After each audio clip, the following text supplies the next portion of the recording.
Hello student, welcome back our channel learn with brothers. আজ বেশি কথা বলে সময় নষ্ট করবো না, কারণ তোমাদের পরীক্ষা খুব তাড়াতাড়ি চলে আসছে।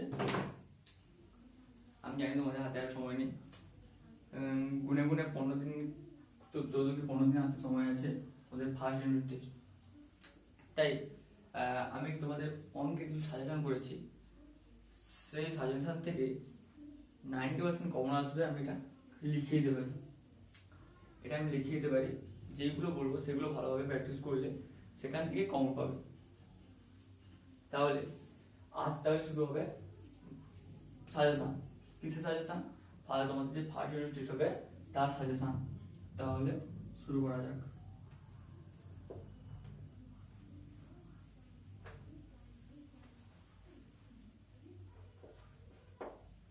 First unit test.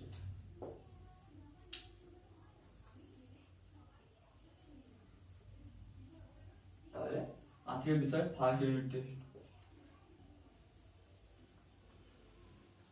First unit টেস্টে তোমাদের কটা অধ্যায় হবে? সাধারণত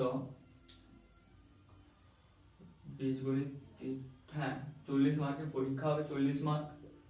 আগে ভিডিওতে তোমাদের ছক বিভাজন অর্থাৎ নাম্বার বিভাজনটা বলেছিলাম। টোটাল পরীক্ষা হবে 40 মার্ক। 40 মার্কের 6 থেকে 6 নম্বরে মনে থাকবে শর্ট কোশ্চেন। 40 নম্বরে 6 নম্বরে মনে থাকবে শর্ট কোশ্চেন, 6 কি 11 নম্বরে থাকবে শর্ট কোশ্চেন, আর বাকিগুলো লং কোশ্চেন। আমি তোমাদের বলবো শর্ট কোশ্চেন গুলো যতগুলো বইতে আছে বা বইতে দেওয়া আছে সেগুলো করে নেবে, আর লং কোশ্চেন গুলো আমি যেগুলো বলছি সেগুলো যদি ভালো করে প্র্যাকটিস করো সেইখান থেকেই পড়বে। তাহলে আমাদের প্রথম অধ্যায় হলো একচল বিশিষ্ট। প্রথম অধ্যায় হচ্ছে একচল বিশিষ্ট দ্বিঘাত সমীকরণ।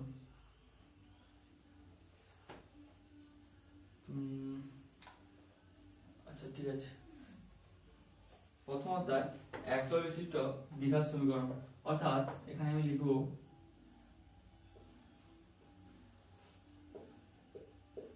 অধ্যায় 1.2।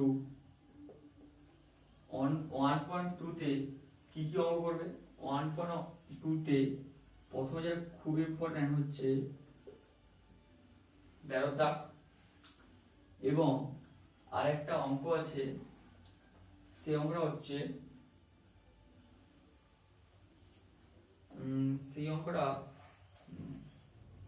মনে হয় 14 XIV অর্থাৎ XVI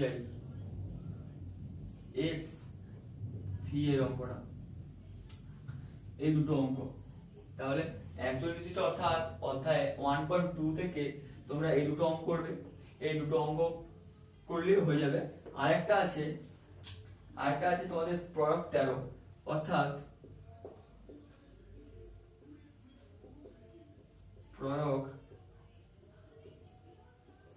13। যেগুলো উদাহরণ দেওয়া আছে থাকে না, উদাহরণ অঙ্কগুলো, সেগুলোকে এখানে প্রয়োগ হিসেবে দেওয়া হয়েছে। প্রয়োগ 13 এই অঙ্কটা করবে, একবার দেখে নেবে। তারপর আর আছে তোমাদের একচল্লিশ দ্বিঘাত সমীকরণ, অর্থাৎ এক অধ্যায় থেকে আছে দুটো অঙ্ক। 1.12 থেকে তো আসবে, আর 1.5 থেকে আসতে পারে।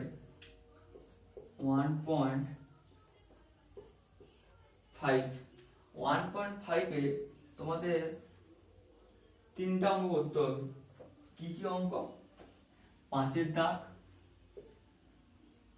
9 দাগ, 5 দাগ এবং 9 দাগ। আর একটা অঙ্ক হচ্ছে 2 নম্বরে আসতে পারে, আলফা মাইনাস বিটা। এই অঙ্কটা আছে আলফা মাইনাস বিটা সমান কত, অর্থাৎ আলফা বা মাইনাস বিটার মান বের করো, আলফা মাইনাস বিটার মান বের করো, এই অঙ্কটা। তাহলে তোমাদের এক অধ্যায় কমপ্লিট। এক অধ্যায় থেকে তোমরা এই 6টা অঙ্ক করে দেখে রাখবে, টোটাল 6টা অঙ্ক। ছটা অঙ্ক দেখে রাখলে এখান থেকেই তোমরা পেয়ে যাবে। এরপর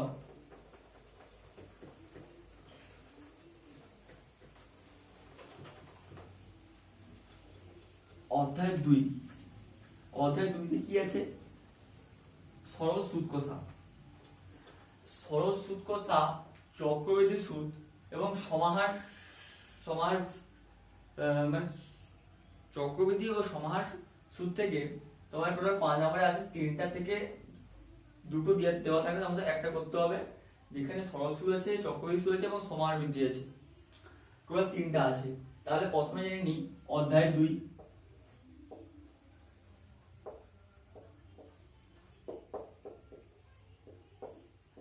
অধ্যায় 2, অধ্যায় 2তে সরল সুদ কষা থেকে 6 তক, না অধ্যায় 2 দ্বারা বলছি, অধ্যায় 2টা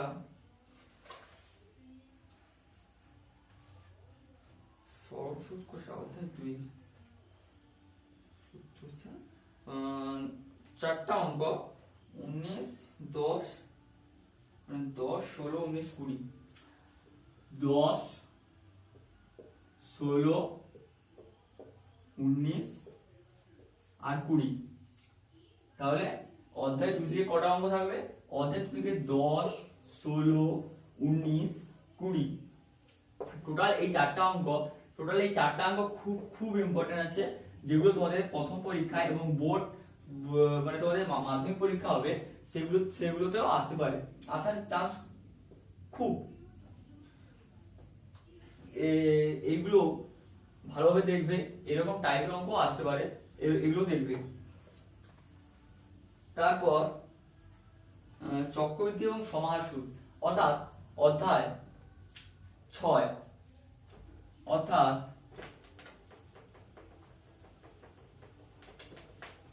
অধ্যায় 6 6.1 এবং 6.2, অধ্যায় 6তে চক্রবৃদ্ধি সুদে থাকবে 25, 19, 12। 6.1 এ থাকবে 25, 19, 12। এই 6.1 থেকে 3টা অঙ্ক করবে, 12, 19, 25। এই 3টা অঙ্ক করলে 3টা অঙ্কের মধ্যে আসে। এই 3টা অঙ্কই থাকবে এমন ভাবে দেবে, পরীক্ষক তো জানে কিভাবে অঙ্ক দিতে হয়, ঘুরিয়ে দেবে অঙ্কটাকে, অর্থাৎ সংখ্যা চেঞ্জ করে দিতে পারে, না হলে সংখ্যা একই থাকবে কিন্তু ভাষাটা একটু আলাদা করে দেবে। 6.1 তাহলে কি অঙ্ক থাকলো? 25, 19, 12।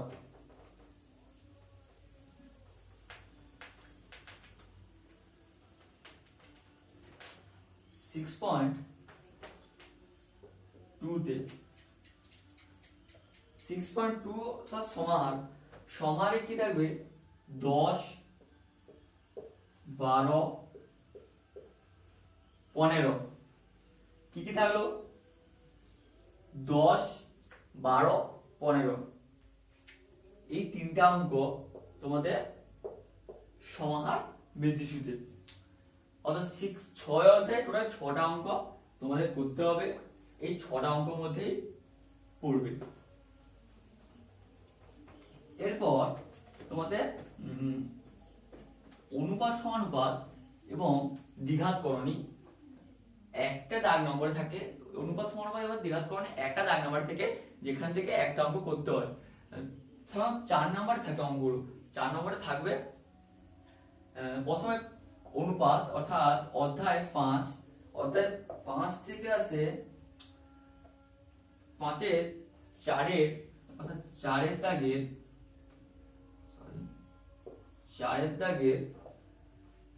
2,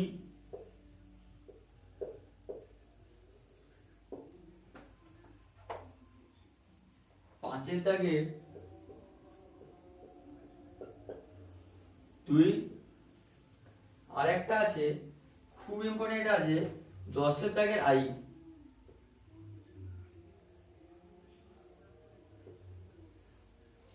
এই তিনটা অঙ্ক তোমাদের 5 অধ্যায়, 4-এর দাগের 2, 5-এর দাগের 2 এবং 10-এর দাগের 1।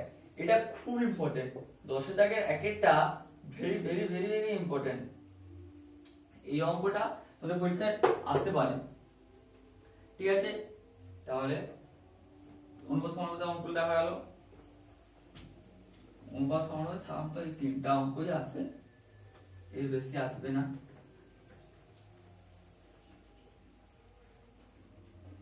এরপর দ্বিঘাতকরণী অর্থাৎ অধ্যায় 9। অধ্যায় 9 থেকে আসবে 6-3, 8-এর দাগ এবং 2-এর সি, অর্থাৎ 2-এর দাগে সিটা না হলে 6-এর দাগে 3-এরটা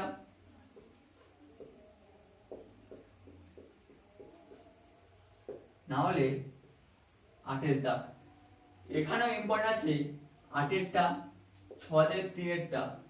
আর যদি সিটটা আছে এরকম টাইপের অঙ্ক আসে, এরকম টাইপ, যদি এরকম টাইপের অঙ্ক দেয়, এরকম টাইপের অঙ্ক আসে, না হলে 6-এর দাগের 3 এবং 8-এর দাগের অঙ্ক, এই দুটো অঙ্কই সাধারণত পরীক্ষায় আসে। আর এরকম টাইপের অঙ্ক পড়ে, যদি পরীক্ষায় পড়ে তাহলে এরকম টাইপের অঙ্ক পড়বে, আর না হলে এই দুটো অঙ্ক সাধারণত পরীক্ষায় আসে। তাহলে দ্বিঘাতকরণে কি হলো, 2-এর দাগের সি, 6-এর দাগের 3 এবং 8-এর দাগ।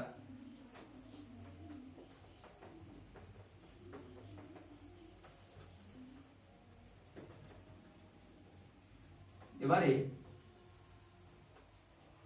কত, এবারে তোমাদের আর কি আছে অর্থাৎ, এটা হয়ে গেল 41 দ্বিঘাত সমীকরণ হয়ে গেছে, অনুপাত সমানুপাত হয়ে গেছে, দ্বিঘাতকরণ হয়ে গেছে, সরল সূত্রকথা হয়ে গেছে, চক্রবর্তী সূত্র হয়ে গেছে, সমাহার চক্রবর্তী হয়ে গেছে। তাহলে কি কি পড়ে থাকলো, অধ্যায় 4, 8, 3। হ্যাঁ, অধ্যায় 4 কি, অধ্যায় 4 থাকবে আয়তন অর্থাৎ আয়তঘনক। অধ্যায় 4 কি, আয়তঘনক। আয়তঘনক থেকে কি কি ইম্পর্টেন্ট আছে, 10-এর দাগ, 12-এর দাগ, 13-এর দাগ, 15-এর দাগ। 10-এর দাগ, 12-এর দাগ, 13-এর দাগ, 15-এর দাগ। অধ্যায় 4-এ এই 4টা অঙ্ক খুব ইম্পর্টেন্ট। এই 4টা অঙ্ক পরীক্ষায় আসতে পারে। এবারে আয়তঘনক কিভাবে, মানে আয়তঘনক যে দাগ নম্বরটা সেটা কিভাবে থাকবে, আয়তঘনক যে দাগ নম্বরটা সেটা থাকবে আয়তঘনক এবং চোঙ দুটা থাকবে। আমাদের মনে হয় একটা করতে হবে, এরকম করতে হবে। তাহলে অধ্যায় 4 অর্থাৎ আয়তঘনক থেকে করা ইম্পর্টেন্ট, 10-এর দাগ, 12-এর দাগ, 13-এর দাগ, 15-এর দাগ।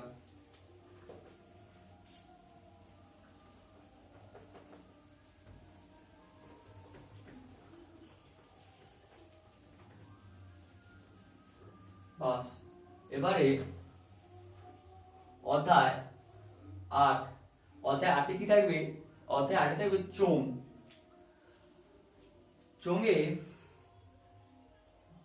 চোঙেও 4টা অঙ্ক, 6, 11, 12, 13। চোঙেও 4টা অঙ্ক, 6, 11, 12, 13। অধ্যায় চোঙে আয়তঘনক যেটা আছে সেটা হলো আয়তঘনক। আয়তঘনক কথার মধ্যে আয়তঘনক সংজ্ঞাটা দেওয়া আছে। চোঙ অর্থাৎ চোঙ আমরা কাকে বলবো, চোঙ হচ্ছে বয়ের টোপর, যে হয় না বয়ের টোপরটা চোঙ আকৃতির, না সরি সেটা শঙ্কু। চোঙ কোনটা, চোঙ যে উনুনে যেগুলো, উনুনে না সরি, একটা উনুনেও হয়, উনুনে থাকে একটা বাঁশ থাকে না, মানে একটা বাঁশ দুইকে ফাঁপা, এদিক থেকে ওদিক দেখা যায়, সেগুলোকে চোঙ বলে। সেইগুলোই তাহলে 6, 11, 12 এবং 13 এই 4টা অঙ্কই তোমাদের চোঙ থেকে ইম্পর্টেন্ট। ঠিক আছে, চোঙ হয়ে গেল। এরপর আসবে যেটা সব থেকে বেশি নম্বর থাকে এবং সবাই সেটা ভয় পায়, মানে সেটা কেউ করতে পারে না, কারো লাগে না, মুখস্থ করে যায় কিন্তু লাগে না। কিন্তু এইবারে আমি তোমাদের তিনটা বলবো, অর্থাৎ উপপাদ্য কথা বলছি আমি, উপপাদ্যের কথা বলছি। টোটাল আমি তোমাদের তিনটা উপপাদ্য বলবো, যেখান থেকে তিনটার মধ্যে একটা আসবেই। তিনটা উপপাদ্য বলবো যেখান থেকে একটা আসবেই। উপপাদ্য 33, উপপাদ্য 34, উপপাদ্য 38। এই তিনটা যে উপপাদ্য আছে, এই তিনটা উপপাদ্যের মধ্যে একটা উপপাদ্য শিওর আসবে। এই তিনটা উপপাদ্য যদি তুমি ভালো করে পড়ে যাও, তাহলে এখান থেকে একটা তুমি পরীক্ষাতে শিওর পাবে, শিওর পরীক্ষাতে এখান থেকে একটা উপপাদ্য পাবে।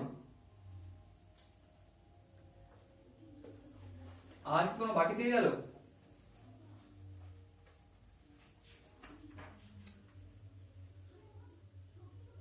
না, আর কোনো বাকি থাকলো না। এইবারে পরীক্ষা তোমাদের প্রয়োগ পড়বে না, তাই প্রয়োগ নেই। যেগুলো বললাম এইগুলো যদি তোমরা ভালো করে রিভিশন করো এবং ভালো করে দেখো, তাহলে এখান থেকেই তোমার 85 থেকে 90% এখান থেকে কম পাবে, কি এর থেকে বেশি হতে পারো। আর কি শর্ট কোশ্চেন, শর্ট কোশ্চেন এবং 2 নাম্বার, শর্ট কোশ্চেন এবং 2 নাম্বার কি করতে হবে, প্রতিটা অধ্যায় মাফিক অর্থাৎ অধ্যায় প্রতিটা ধরে শর্ট কোশ্চেন করতে হবে। লং শর্ট কোশ্চেন করে 2 নাম্বার যেগুলো আছে থাকে 5টা 4টা করে থাকে, সেগুলো করতে হবে এবং বারবার ধরে প্র্যাকটিস করতে হবে। তাহলে 2 নাম্বারের যেগুলো আছে সেগুলো আর তোমরা ভয় পাবে না। আর এগুলো তো বলে দিলাম লং কোশ্চেন, আশা করি লং কোশ্চেন আর তোমরা ভুল করবে না, এইখান থেকেই আসবে লং কোশ্চেন। তাহলে আজকের জন্য এইটুকুই, আবার দেখা হচ্ছে পরের ক্লাসে।